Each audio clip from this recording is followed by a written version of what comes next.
Умеем ли правилно да се кръстим?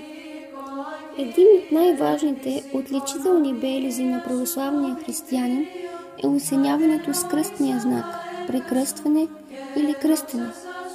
Прекръстването е известно още от апостолско време. Всички свои по-важни житейски и всекидневни дела древните християни са започвали и завършвали с осеняване себе си с кръстния знак. Прекръстването изобразява вярата на православния християнин в разпнатия на кръста за всички човеци Господ Исус Христос. Чрез него ние изразяваме готовността си да следваме Спасителя Христа не само през време на мирни и щастливи дни, но и в часове на изпитания и скръб. Кръстенето се извършва в името на единия в Троица Бог, Отец, Син и Свети Дух.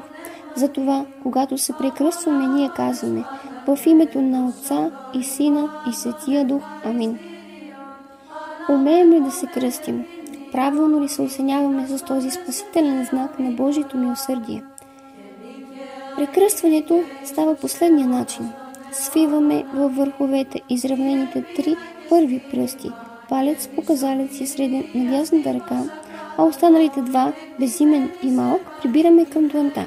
След това докосваме челото и казваме: в името на Отца, сваляме десницата и осеняваме корема и Сина, и накрая отдясно наляво плещите и Светия Дух. Амин. Прекръстването трябва да се извършва не машинално, а бавно и благоговейно.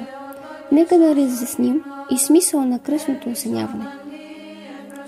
Трите събрани и изравнени пръсти означават трите лица на Пресвета Троица – Отец, Син и Свети Дух.